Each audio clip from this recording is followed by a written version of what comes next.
إن الحمد لله نحمده ونستعينه ونستغفره ونصلي ونسلم على عبده ورسوله نبينا محمد وعلى آله وأصحابه أجمعين أما بعد দূরের ও কাছের সম্মানিত জ্ঞান পিপাসু ভাই ও বোনেরা, পৃথিবীর যে প্রান্ত থেকে আপনারা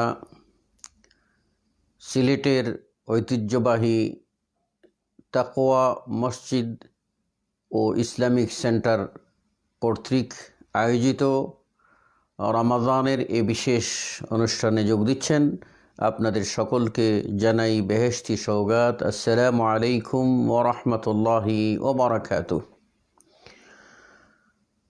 আপনারা সকলে সুবিদিত আছেন যে আত-তাকওয়া মসজিদ and Islamic centre Kumarpara Sylhet প্রতিষ্ঠা লগ্ন থেকে সঠিক দিন প্রচার ও প্রসারের লক্ষ্যে যথাসাধ্য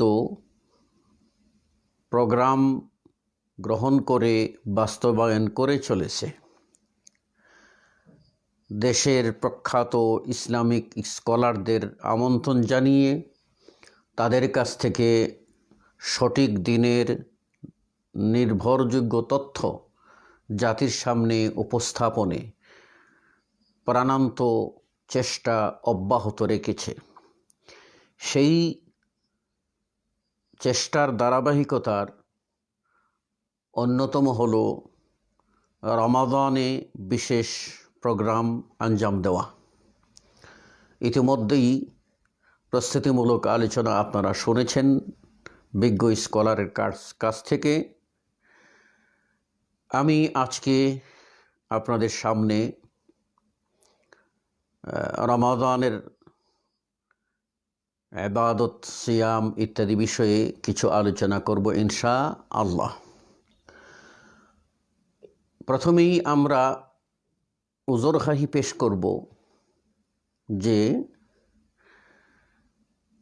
এই মর্মে অনেক আলোচনা আমরা শুনেছি, অনেক বইপত্র আমরা পড়েছি, কম বেশ আমাদের জ্ঞান আছে। এতৎসত্ত্বেও কেন আত-তাকওয়া মসজিদের এই আয়োজন? এজন্য যে আল্লাহ রাব্বুল আলামিন বলছেন, ফাযাক্কির ফাইন্না যিকরা তানফাউল মুমিনিন, তুমি স্মরণ করিয়ে দাও, কেননা এই স্মরণ করিয়ে দেওয়াটা মুমিনদের উপকারে আসবে। মিন বাবিত তাযকির, মুসলিম উম্মাহকে সতর্ক করা, জানিয়ে দেওয়া, স্মরণ করিয়ে দেওয়া, তাদের জ্ঞানে, তাদের ঈমান আমলে আরেকটু রৌনক বৃদ্ধি পাক, সেই লক্ষ্যে এই বিশেষ আয়োজন। দ্বিতীয়ত, কোরআন ও হাদিসের যে হালাকা, যে মজলিস, এটার গুরুত্ব অপরিসীম। এটা তালিম বা শিক্ষার মজলিস। এখানে এটার আয়োজন করা মহৎ কাজ, আর এর মাধ্যমে যারা আমরা অংশ নেব তাদের এই ইলমি হালাকায় বসলে যে ফজিলত, সেই ফজিলত লাভের সুবর্ণ সুযোগ রয়েছে। সাহাবী ইবনে মাসউদ রাদিয়াল্লাহু আনহু বলেন, কুন তালিবান আও কুন মুস্তামিআন আও মুতাআল্লিমান আও মুআল্লিমা। তিনি বলেছেন, হয় তুমি শিক্ষক হও, না হয় তুমি ছাত্র হও, না হয় তুমি সাধারণ শ্রোতা হয়ে থাকো, চতুর্থ হইও না। চতুর্থ হলেই তুমি ধ্বংস হয়ে যাবে। প্রিয় নবী মুহাম্মদুর রাসূলুল্লাহ সাল্লাল্লাহু আলাইহি ওয়াসাল্লাম এই জ্ঞান চর্চার মাধ্যমে জান্নাত এর পথকে সুগম করতে আমাদেরকে উদ্বুদ্ধ করেছেন। প্রিয় নবী সাল্লাল্লাহু আলাইহি ওয়াসাল্লাম বলেছেন, মান সালাকা তরিকান ইয়ালতামিসু ফিহি ইলমা, যে ব্যক্তি ইলিম তালাশের উদ্দেশ্যে পথ ধরবে, সাহালাল্লাহু বিহি তরিকাহু ইলাল জান্নাহ, সে লোকটির জন্য এর বিনিময়ে জান্নাতের পথকে আল্লাহ সহজ করে দেবেন। তাহলে বোঝা গেল আত-তাকওয়া মসজিদ অ্যান্ড ইসলামিক সেন্টার যে আয়োজন করছে, এটা হলো ইলমে হালাকা। এর মাধ্যমে আমাদের জ্ঞানকে সমৃদ্ধ করা, আমাদেরকে জান্নাতের পথে ধাবিত করা, জান্নাতের পথে আমাদেরকে এগিয়ে দেওয়া।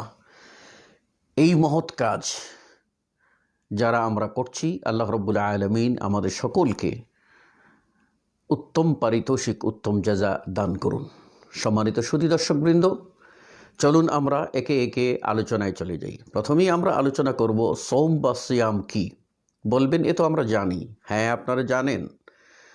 সওম বা সিয়াম এটা হচ্ছে কোরআন হাদিসের পরিভাষা। আর কোরআন হাদিস আরবি, আমরা আরবি পরিভাষা সেখান থেকে পেয়ে থাকি। আর ইসলামের যত পরিভাষা আছে, প্রত্যেকটি পরিভাষা তার একটা মৌলিক অর্থ আছে। এই মৌলিক দিকটা যতক্ষণ বহাল থাকবে, ততক্ষণ এর আসল উদ্দেশ্য সুপ্রতিষ্ঠিত থাকবে। তো সওম বা সিয়াম অনুরূপ একটি পরিভাষা, যার অর্থ অন্য ভাষায় যত করা হোক না কেন অ্যাকুরেট অর্থ হবে না, যথার্থ অর্থ হবে না। লক্ষ্য করুন, আমরা যদি বলি ইংরেজিতে ফাস্টিং, তাহলে তার অর্থ কি দাঁড়াবে? অর্থ না খেয়ে থাকা, খালি পেটে থাকা, ভুকা থাকা। আর যদি সেটাকে আমরা ফার্সিতে বলি রোজা, যার অর্থ হলো একই, অর্থাৎ আপনার না খেয়ে থাকা। এই না খেয়ে থাকা এটা একাধিক কারণে হয়। কেউ পেল না, খেলো না। কেউ পাইল, তার রুচিতে হলো না, খেলো না। কেউ অভিমান করে খেলো না, না খেয়ে থাকলো। কেউ বা তার গুরুকে সন্তুষ্ট করার জন্য না খেয়ে থাকলো, যেটা আপনার সনাতন ধর্মে উপবাস ব্রত পালন বোঝায়। উপবাস ব্রত পালন মানে উপোস থেকে না খেয়ে, এইটার মাধ্যমে তাদের গুরুকে ভক্তি জানানো। ঠিক অনুরূপভাবে আপনার অন্যান্য ধর্মেও সেই রকম ফাস্টিং আছে, যা কেবল মানুষ বিভিন্ন কারণে করে থাকে। তো ইসলামে যদি আমরা বলি সওম বা সিয়াম, তাহলে শুধু না খেয়ে থাকাকে বুঝাবে না। কারণ না খেয়ে থাকলে আপনার সিয়াম হবে না, রোজা হবে, ফাস্টিং হবে, উপোস থাকা হবে, ভোকা থাকা হবে, উপবাস ব্রত পালন হবে, কিন্তু সিয়াম হবে না। কেন? সিয়ামের মধ্যে আপনার থাকতে হবে যে সিয়ামের মূল অর্থই হলো আল ইমসাক বা বিরত থাকা। এই বিরত থাকা কি? খানাপিনা থেকে বিরত থাকা, জৈবিক চাহিদা থেকে বিরত থাকা। তাহলে এখানে আপনার বাহ্যিক অর্থ একটা, আর তার হাকিকি অর্থ আরেকটা। বাহ্যিক অর্থে বিরত থাকা অর্থাৎ আমরা খাবো না, পান করব না।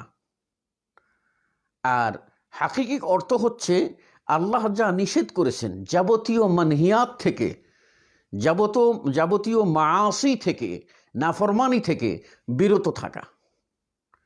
তাহলে আমরা রোজা বললে সিরেফ না খেয়ে থাকা বুঝাবে, আর যদি আমরা সিয়াম বলি তাহলে একটা পূর্ণাঙ্গ ইবাদত বুঝাবে। এই ইবাদতে থাকবে আল্লাহকে সন্তুষ্ট করার নিয়ত।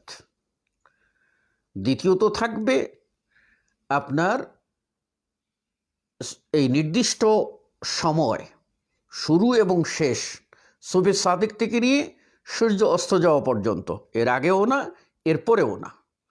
তৃতীয়ত এটা থাকবে রাসূলুল্লাহ সাল্লাল্লাহু আলাইহি ওয়াসাল্লামের পদ্ধতি অনুসরণ করে, অন্য কারো কোনো পদ্ধতি অনুসরণ করে না। চতুর্থত সিয়াম শুধুমাত্র খানাপিনা বর্জন করাকে বোঝায় না, বরং যাবতীয় গর্হিত কাজ ছেড়ে দেওয়াকে বোঝায়।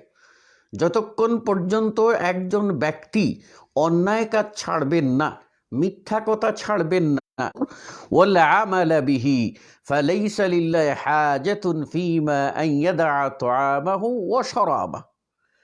কোন ব্যক্তি, যে ব্যক্তি কাউলা জুর, মিথ্যা কথা, জুর মিথ্যা কথা এবং মিথ্যা আমল, অর্থাৎ শরীয়ত বিগর্হিত কথা কাজ থেকে যতক্ষণ পর্যন্ত নিজেকে না বাঁচাতে পারবে, নিজেকে না নিয়ন্ত্রণ করতে পারবে, নিজেকে না বিরত রাখতে পর্যন্ত এটা সিয়াম হবে না। একজন মানুষ খায়নি অভিমান করে, সে কি সায়েম? নো। একজন মানুষ খায়নি, সে খেতে পারে না, তার রুচি কুলায় না, সে কি সায়েম?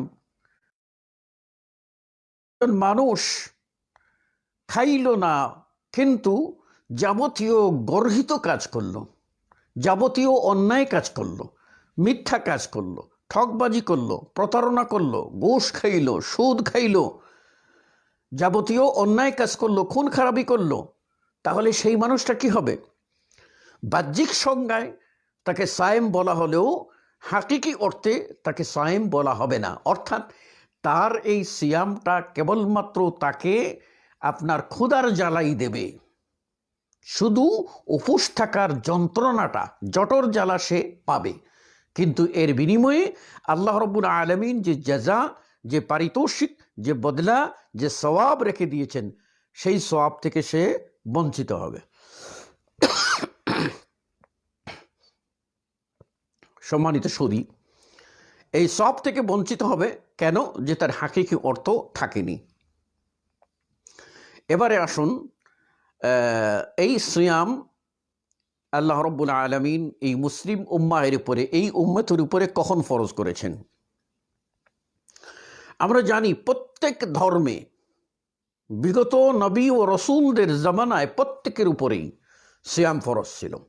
আল্লাহ রাব্বুল আলামিন বলছেন, কুতিবা আলাইকুমুস সিয়াম কামা কুতিবা আলাল্লাযীনা মিন ক্বাবলিকুম। তোমাদের উপরে সিয়ামকে ফরজ করে দেওয়া হলো যেমন করে ফরজ করে দেওয়া হয়েছিল তোমাদের আগে যে কওম অতিবাহিত হয়েছেন তাদের উপরে। তাহলে বোঝা গেল সিয়াম শুধু আমাদের উপরে ফরজ না, ফরজ হয়েছিল বিগত উম্মাহের উপরে। তাহলে এক্ষণে এই যে সিয়াম, এই উম্মতের উপরে কখন ফরজ হলো? আমরা জানি যে এই উম্মতের উপরে প্রথম ফরজ ছিল একটি দিন সিয়াম পালন করা, সেটা হলো 10ই মুহররম, আশুরা, এই দিনে সিয়াম পালন করা। নবী মুহাম্মদ রাসূলুল্লাহ সাল্লাল্লাহু আলাইহি ওয়াসাল্লাম মদিনায় হিজরত করলেন। হিজরত করার পরে দেখেন আশুরার এই দিনে সিয়াম পালন করতেছে ইহুদিরা। তিনি জিজ্ঞেস করলেন, এই দিন কোন দিন, যেদিনকে তোমরা সিয়াম পালন করতেছো? তারা বলল, সেই দিন, এই দিন হলো সেই দিন যে দিনে আল্লাহ মূসা আলাইহিস সালামকে পরিত্রাণ দিয়েছিলেন, বনি ইসরাইলকে পরিত্রাণ দিয়েছিলেন এবং ফেরাউন ও তার সঙ্গী সামন্তদেরকে পানিতে ডুবিয়ে মেরেছিলেন। তো মূসা আল্লাহর কৃতজ্ঞতার স্বরূপ সিয়াম পালন করেছিলেন, তাই আমরাও সিয়াম পালন করি। তো বিশ্বনবী সাল্লাল্লাহু আলাইহি ওয়াসাল্লাম বলেন, আনা আহাক্কু মিনকুম বিমূসা, মূসা এর এই সুন্নত জারি রাখার ব্যাপারে আমি তোমাদের চেয়ে বেশি হকদার, কেননা আমি হলাম মূসার ভাই নবী, আর আমি সেই ওহীর সিলসিলার উপরে প্রতিষ্ঠিত। তোমরা তো সে বিগড়ে দিয়েছো, তাওরাতকে বিগড়ে ফেলেছো, আপনার মূসা আলাইহিস সালামের রেখে যাওয়া দিনকে। যা হোক, রাসূল সাল্লাল্লাহু আলাইহি ওয়াসাল্লাম নিজে সিয়াম পালন করলেন, তারপর সাহাবাদেরকে সিয়াম পালন করতে বললেন। এমনকি মদিনার অলিতে গলিতে যেখানে সাহাবারা ছিলেন তাদের কাছে তিনি ঘোষক পাঠিয়ে দিলেন, গিয়ে বললেন, হে যারা এখন পর্যন্ত কিছু খাওনি আর খাবে না, এই দিন সিয়াম পালন করতে হবে। আর যারা খেয়ে ফেলেছো তারা আর বিরত থাকো, হ্যাঁ, সূর্যাস্ত পর্যন্ত সিয়াম পালন করতে হবে। এরই মাধ্যমে রাসূল সাল্লাল্লাহু আলাইহি ওয়াসাল্লাম আপনার এই মুহররমের 10 তারিখে এটা প্রথম সিয়াম ফরজ ঘোষণা করেন। এরপর যখন দ্বিতীয় হিজরি আসলো। দ্বিতীয় হিজরির অষ্টম মাস শাবান মাস এর দ্বিতীয় সপ্তাহের দিকে কোরআনুল কারীমের আয়াত নাজিল হলো, ইয়া আইয়ুহাল্লাযীনা আমানু কুতিবা আলাইকুমুস সিয়ামু কামা কুতিবা আলাল্লাযীনা মিন ক্বাবলিকুম। এই আয়াত নাজিলের মাধ্যমে আল্লাহ রাব্বুল আলামিন জানিয়ে দিলেন, আমাদের জন্য সিয়াম ফরজ করলেন। আর রমাদান মাসে আমাদের জন্য নির্ধারণ করে দেওয়া হলো সেই ফরজ সিয়াম 1 মাস। আল্লাহ বলেন, শাহরু রমাদান আল্লাযী উনজিলা ফীহিল কুরআন হুদাল লিন-নাসি ওয়া বাইয়িনাতিন মিনাল হুদা ওয়াল ফুরকান ফামান শাহিদা মিনকুমুশ শাহরা ফালিয়াসুমহু। যে ব্যক্তি রমাদান মাস পাবে সেজন্য এই মাসে সিয়াম পালন করে। তো রাসূল সাল্লাল্লাহু আলাইহি সাল্লাম থেকে ইবনে ওমর রাদিয়াল্লাহু আনহুমার প্রসিদ্ধ হাদিস যে ইসলামের বুনিয়াদ 5টি জিনিসের উপরে, তার মধ্যে একটি হলো ও সৌমি রমাদানা, রমাদান মাসের সিয়াম পালন করা। তো এই সিয়াম উম্মতের উপরে দ্বিতীয় হিজরিতে ফরজ হয়। এটা হলো 1 মাস, শাহরু রমাদান, 1 মাস সিয়াম পালন করা হয়। এখনে আমাদের সমাজে একটা প্রচলিত ধারণা আছে, সেটা হলো যে কোনো মাস যখন 29-এ যায় তখন আমাদের অনেকেই আফসোস করে বলেন, হায় রে হায়, রমাদানটা পুরা হলো না, হায় কি হলো, রমাদান পুরা হলো না। তো আমি তাদের জ্ঞাতার্থে বলছি যে আল্লাহ রাব্বুল আলামিন আমাদেরকে রমাদানুল মুবারক 1 মাস সিয়াম ফরজ করেছেন। এই 1 মাস পূর্ণ করার দায়িত্ব আল্লাহর। আল্লাহ রাব্বুল আলামিন কোনো বৎসর 29 মাস নেবেন, কোনো বৎসর তিনি 30 মাস নেবেন। কাজেই এই 29-এ নিলেও আমরা 1 মাস সিয়াম পালন করেছি, আর যদি 30-এও নেন তবুও 1 মাস। 30-এ নিলে 1 মাসের বেশি হবে না, অনুরূপভাবে 29-এ নিলেও মাস যে ইনকমপ্লিট থেকেছে, অপূর্ণ থেকেছে, এই ভুল ধারণা করা যাবে না। আল্লাহর গোলাম হিসাবে আমরা 1 মাস আল্লাহর আনুগত্য করেছি, এটাই হলো বড় জিনিস। সম্মানিত সুধী ও দর্শকবৃন্দ, তো এবারে আমরা আলোচনা করব যে এই সিয়াম বা সৌম কত প্রকার। আমরা দেখতে পাই যে এই সৌম বা সিয়াম 3 প্রকারের। প্রথম হলো ফরজ, যেটা হলো রমাদান মুবারকের 1 মাস সিয়াম ফরজ। আর দ্বিতীয় হলো ওয়াজিব, সেটা হলো আপনার কোনো ব্যক্তি যদি তিনি মান্যত করেন এবং এটা নিষিদ্ধ দিন যে 5 দিনে সিয়াম পালন করা যাবে না বৎসরে, 5টা দিন কিন্তু সিয়াম পালন করা যাবে না, 2 ঈদের দিন মনে থাকতে হবে, 2 ঈদের দিন, ঈদ উল ফিতর এবং ঈদ উল আযহা 2 দিন হলো খানাপিনার দিন। এই দিনে সিয়াম পালন করা হলো হারাম। আর ঈদ উল আযহার পরে আরও 3 দিন, 11তম দিন, 12তম দিন, 13তম দিন, এই 3 দিন যাকে আইয়ামে তাশরিক বলা হয়, এই 3 আর এই 2, 5, এই বছরে এই 5 দিনে সিয়াম পালন করা হলো হারাম। কেবলমাত্র আইয়ামে তাশরিকে সিয়াম পালন করতে পারবেন হজ্জে যারা আছেন। তারা যদি হজ অবস্থায় যাদের উপরে তামাত্তু করার কারণে অথবা কেরান করার কারণে তাদের উপরে হাদি কোরবানি ওয়াজিব হয়ে গিয়েছিল, কিন্তু সামর্থ্য না থাকার কারণে বা কোনো দুর্ঘটনায় তিনি আর এই সামর্থ্য হারিয়ে ফেলেছেন কোরবানি করার, সেই ব্যক্তির জন্য আল্লাহ রাব্বুল আলামিন বিধান দিয়েছেন তিনি 3 দিন রোজা রাখবেন ওই আপনার মিনায় বা ওই হজ মৌসুমে থাকা অবস্থায়, আর বাড়িতে ফিরে এসে 60টা রোজা রাখবেন। এটা হলো আল্লাহ বলছেন তিলকা আশারাতুন কামিলা, তখন এই 10 দিন পূর্ণ হবে। তো ওই হাজি ব্যতীত আর কেউ আইয়ামে তাশরিকের দিনে রোজা রাখতে পারবেন না, হারাম হারাম হারাম। তো ওই 5 দিন বাদ দিয়ে যে ব্যক্তি আপনার বছরের যে কোনো সময়ে তিনি নিয়ত করবেন, মান্যত করবেন যে আমি আল্লাহর ওয়াস্তে 2টা রোজা রাখবো, এইরকম মান্যত করে ফেললেন, 3টা রোজা রাখবো মান্যত করে ফেললেন, তখন সেই ব্যক্তির উপরে সিয়াম পালন করা এটা ওয়াজিব হয়ে যায়। আল্লাহ বলছেন ওয়া আউফু নুজুরাকুম, তোমরা তোমাদের মান্যতকে পুরা করো, আলাইহি আল ওয়াফা, তার উপরে এই মান্যত পুরা করা ওয়াজিব, তার উপরে এই মান্যত পুরা করা ওয়াজিব। এক্ষণে যে বিষয়টা হলো যে যিনি মানত করবেন তিনি পুরা করবেন। আর তৃতীয়টা হলো যে এর বাহিরে নফল সিয়াম, এটা হলো তাতাওয়ু বা নফল, অর্থাৎ ফরজের অতিরিক্ত নফল সিয়াম। তো এই নফল সিয়াম আবার দুই প্রকার। এক প্রকারের সিয়াম হলো মুতলাক, আরেকটা হলো মুকাইয়্যেদ। প্রথমে আমরা মুকাইয়্যেদ বুঝে নেই। মুকাইয়্যেদ বলতে হলো যে দিন ও তারিখ নির্ধারণ করে সিয়াম উল্লেখ করা আছে, যদিও নফল কিন্তু দিন তারিখ উল্লেখিত আছে। যেমন প্রতি মাসের 3 দিন রোজা রাখা, আইয়ামে বীজ, চন্দ্র মাসের 13, 14, 15 তারিখ রোজা রাখা, এই নফল সিয়াম।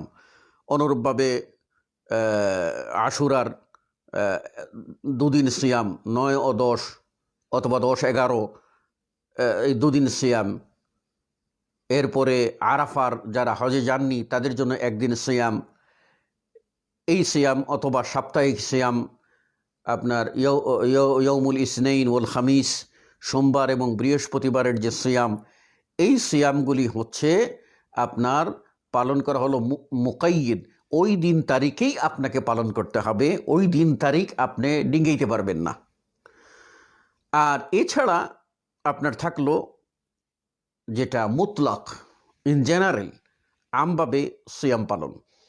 আমভাবে সিয়াম পালনটা আপনার এই দিন তারিখের বাহিরে কোনো ব্যক্তি সিয়াম পালন করতে চাইলেন, নফল সিয়াম তিনি করতে পারেন।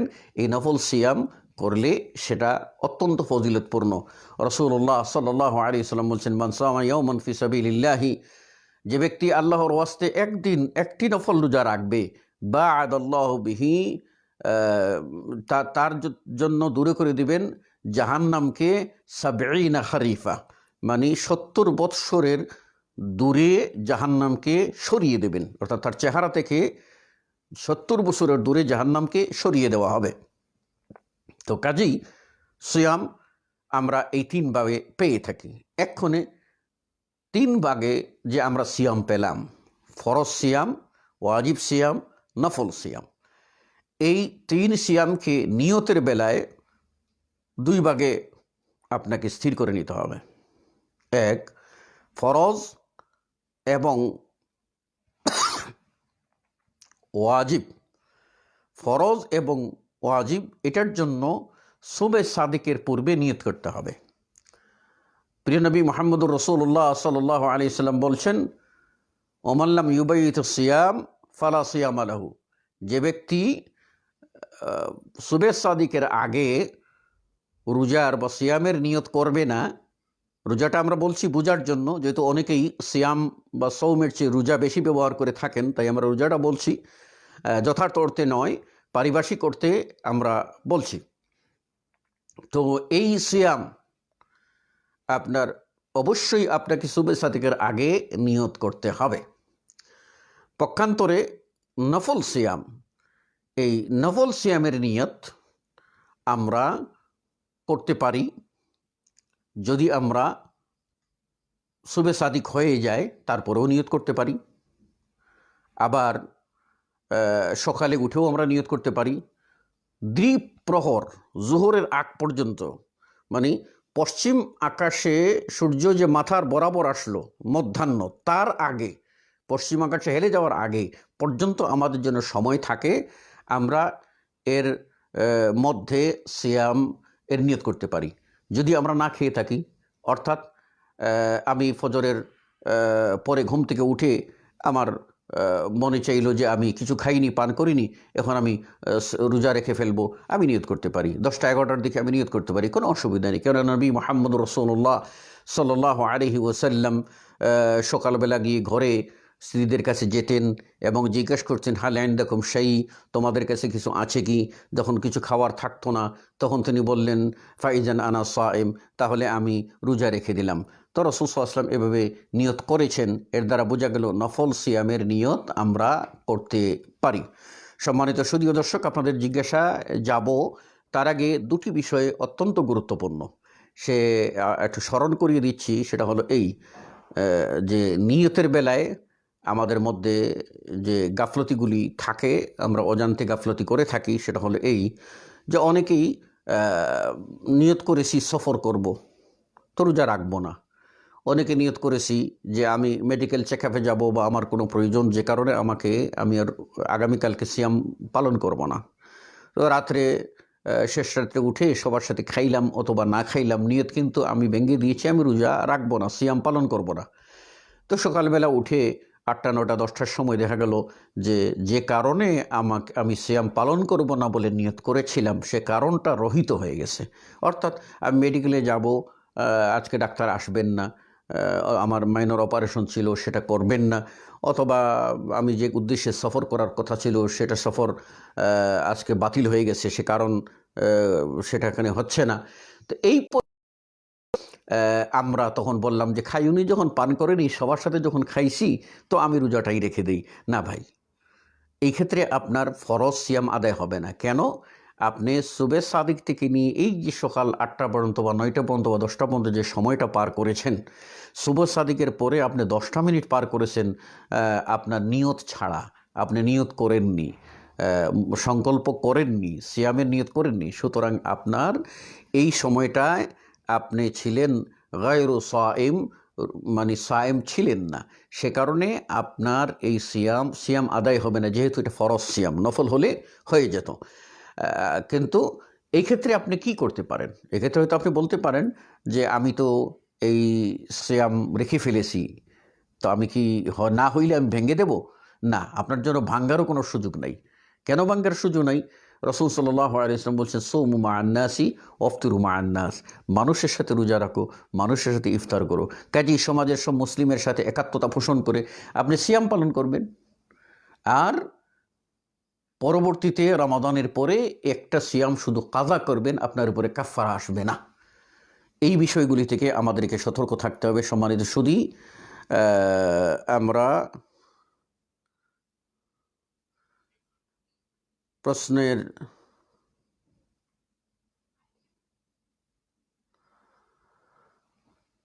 প্রশ্ন আমাদের কাছে আসলে আমরা উত্তর দেব। তো এর মধ্যে একটি প্রশ্ন এসেছে, সেটা হলো এই যে আমরা যারা অনেকেই আছি তারাবি পড়তে পারলাম না, তারাবি না পড়লে রোজা হবে কি, সিয়াম হবে কি? জবাব, সিয়াম ফরজ আর তারাবি হচ্ছে পদ্ধতিগত দিক থেকে বিচার করলে এটাকে সুন্নত বলা যায়, তবে হকমান এটা হলো নফল। সেই হিসাবে এটি হচ্ছে, তারাবি হচ্ছে আপনার রমাদানের সিয়ামের সাথে অতিরিক্ত সুযোগ, বোনাস। সুতরাং কেউ যদি সেটা আদায় করেন, অর্থাৎ তিনি যদি তারাবি পড়েন, তাহলে তিনি কি পাবেন? রাসূল সাল্লাল্লাহু আলাইহি ওয়াসাল্লাম বলছেন যে ওমান কামা রমাদানা ঈমানান ওয়া ইহতিসাবান গুফিরা লাহু মা তাকাদ্দামা মিন যামবি। যে ব্যক্তি রমাদানের দিনে রোজা রাখলো, রাত্রে তারাবি পড়লো, আল্লাহ রাব্বুল আলামিন সে ঈমানের সাথে সওয়াবের আশায় করলো, আল্লাহ তার অতীতের গুনাহকে ক্ষমা করে দেবেন। অপর হাদিসে রাসূল সাল্লাল্লাহু আলাইহি ওয়াসাল্লাম বলেছেন যে মান সাল্লা মা'আল ইমামি হাত্তা ইয়ানসারিফা, যে ব্যক্তি ইমামের সাথে শরিক হলো আর ইমাম শেষ করে ইমামের সাথে আবার সলাৎ কমপ্লিট করলো, তারাবির সলাৎ পড়লো, আল্লাহ নবী সাল্লাল্লাহু আলাইহি ওয়াসাল্লাম বলছেন তার আমলনামায় পুরো রাত জেগে যে ইবাদত হবে সেই নেকি আল্লাহ রাব্বুল আলামিন দান করে দেবেন। এক্ষণে যারা এই সিয়ামের সাথে এই তারাবি আদায় করবেন তারা এই প্রভূত কল্যাণ লাভ করবেন, বেশি নেকি লাভ করবেন। কিন্তু কোনো কারণে যদি তারাবি পড়তে না পারেন, সেজন্য সিয়াম পালন করবেন না, এটা হতে পারে না। কেননা সিয়াম ফরজ, এটা অস্বীকার করা কুফরি, এটা অলসতা করে ছেড়ে দেওয়া হলো গর্হিত কাজ। ফাসিকি, মুমিন হলেও প্রকৃত মুমিন দাবি করা যাবে না, ফাসিক বলে পরিগণিত হতে হবে। আল্লাহ মাফ করুন। কাজেই তারাবির সলাত আদায় করতে পারলে আমরা আদায় করব, আর আদায় যদি না করতে পারি তাহলে ইনশাআল্লাহ আমাদের সিয়াম সঠিক হয়ে যাবে। একজন প্রশ্ন করেছেন যে সিয়াম অবস্থায় ইনসুলিন নেওয়া যাবে কি? জবাব, সিয়াম অবস্থায় ইনসুলিন নেওয়া যাবে, কেননা এটি কোনো আপনার খাদ্য সরাসরি নয়, এটি হচ্ছে আপনার চিকিৎসার অন্তর্ভুক্ত, এবং এই ইনসুলিন ব্যবহার করলে সিয়াম ক্ষতিগ্রস্ত হবে না ইনশাআল্লাহ। প্রশ্ন, সিয়াম বাতিল হওয়ার কি প্রশ্ন, কি কারণ আছে সিয়াম বাতিল হওয়ার? সিয়াম বাতিল হতে পারে আপনার নিয়তের কারণে। প্রথম কারণ ধরে নেন, নিয়তের কারণে সিয়াম বাতিল হয়ে যেতে পারে। তো সিয়াম বাতিল হতে পারে নিয়তের কারণে। কোনো ব্যক্তি যদি নিয়তের গড়বড় করে থাকেন তাহলে সিয়াম বাতিল হয়ে যাবে। অনুরূপভাবে তিনি যদি ইচ্ছা করে খেয়ে ফেলেন অথবা পান করে ফেলেন তাহলেও তার সিয়াম বাতিল হয়ে যাবে। ভুল করে কেউ যদি খেয়ে ফেলেন তাহলে স্মরণ হওয়া মাত্রই পরিত্যাগ করবেন, তার সিয়াম বাতিল হবে না। অনুরূপভাবে যদি কেউ বমি করেন ইচ্ছা করে তাহলে তার সিয়াম ভেঙে যাবে। অনুরূপভাবে আপনার কেউ যদি কোনো কিছু আপনার শরীরে রক্ত নেন, অর্থাৎ রক্ত প্রবেশ করান, তাহলে সিয়াম ভেঙে যাবে। কেননা ইবনে আব্বাস রাদিয়াল্লাহু আনহুমা বলছেন যে সিয়াম যা কোনো কিছু প্রবেশ করালে ভেঙে যায়, আর যেটা রক্ত সেটা খাদ্য এর স্থলাভিষিক্ত, সুতরাং এটাতে সিয়াম ভেঙে যাবে। যিনি দেবেন তার সিয়াম ভাঙবে না, কিন্তু তিনি দুর্বল হয়ে পড়বেন এই আশঙ্কা থাকলে তিনি সিয়াম ভাঙতে পারবেন, আর সের বিনিময়ে তিনি কাজা করে নেবেন, তার উপরে কোনো কাফারা আসবে না। এরপরে কেউ যদি আপনার স্ত্রী সহবাস করেন তাহলেও তার সিয়াম ভেঙে যাবে এবং তার উপরে কাজা ও কাফারা দুটি আসবে। পক্ষান্তরে যদি স্পর্শকরণের মাধ্যমে যদি তার বীর্যপাত ঘটে যায় তাহলে এই অবস্থায় তার সিয়াম ভেঙে যাবে এবং শুধু তিনি কাজা করবেন, তার উপরে কাফারা আসবে না। অনুরূপভাবে আপনার নাইট প্রেশার ইত্যাদির কারণে সিয়াম ভাঙবে না, যদিও দিনের বেলা রোজা অবস্থায় ঘুমন্ত অবস্থায় হয়ে যায়, কোনো অসুবিধা নেই। প্রশ্ন, কোরআন দেখে দেখে ইমাম তারাবির সলাত পড়তে পারবে কি?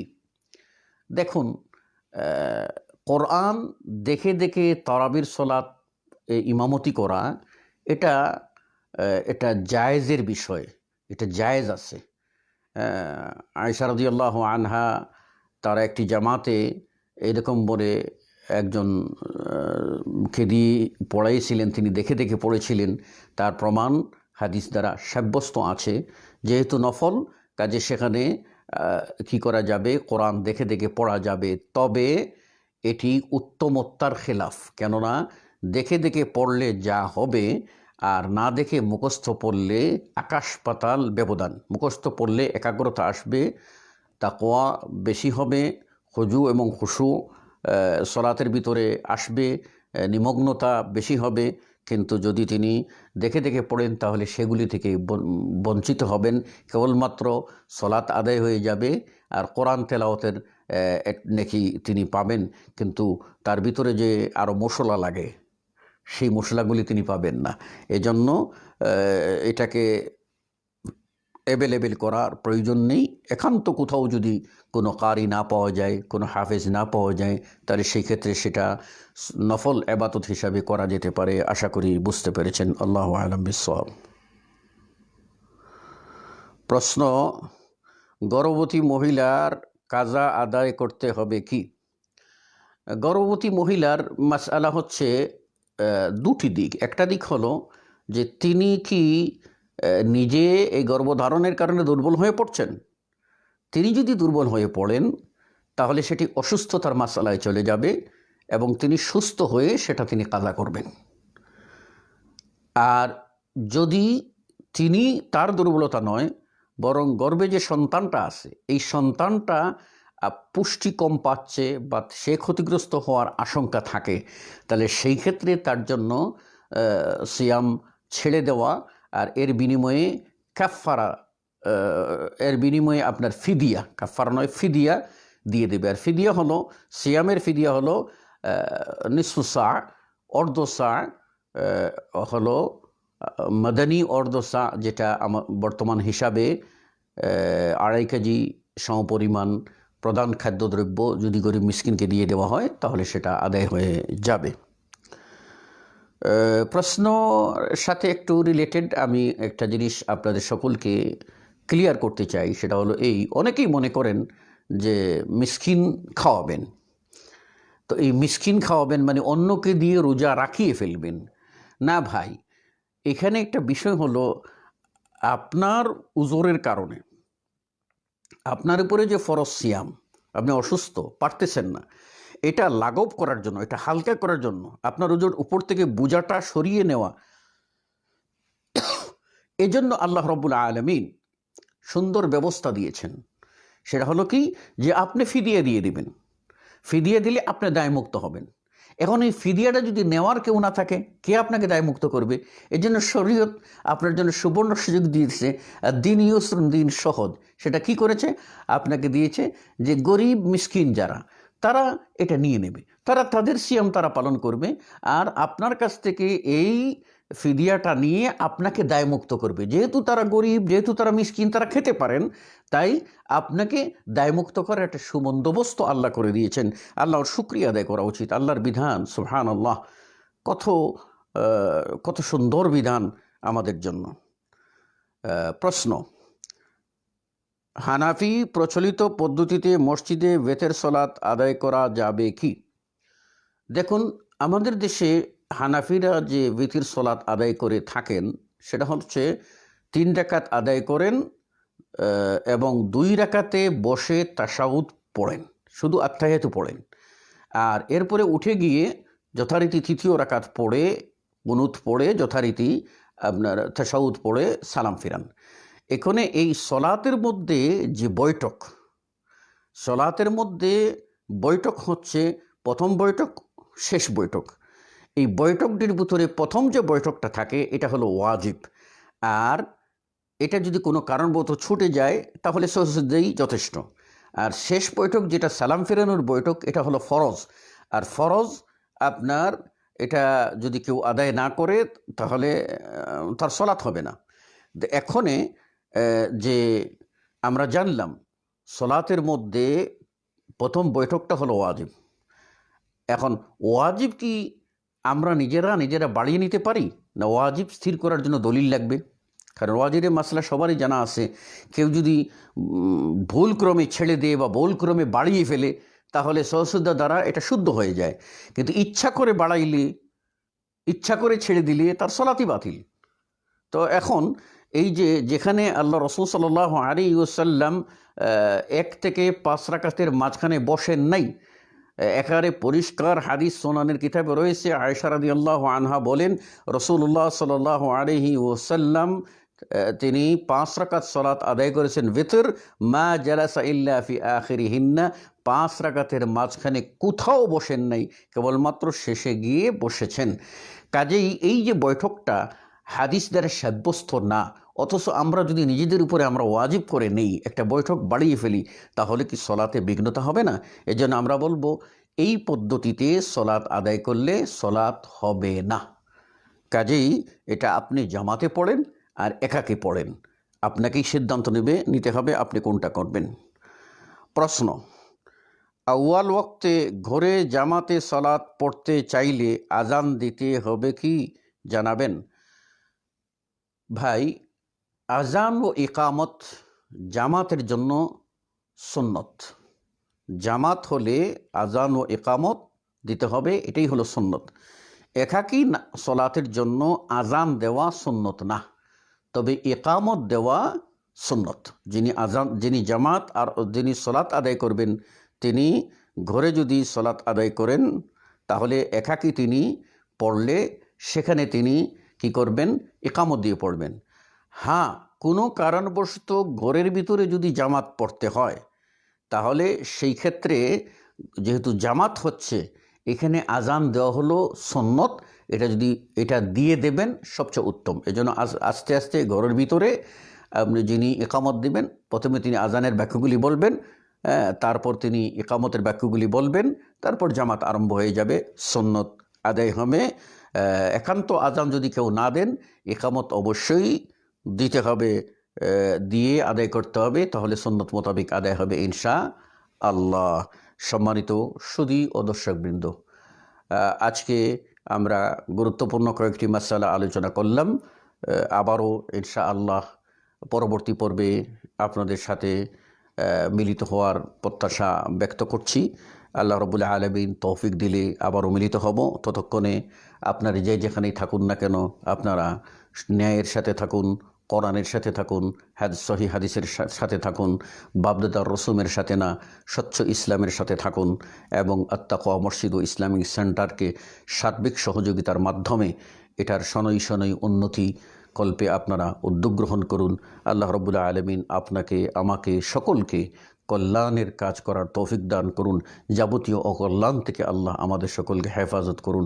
হাদা ওয়া সাল্লাল্লাহু আলা নবিয়িনা মুহাম্মদ ওয়া আলা আলিহি ওয়া সাহবিহি ওয়া সাল্লাম। আসসালামু আলাইকুম ওয়া রাহমাতুল্লাহি ওয়া বারাকাতুহু।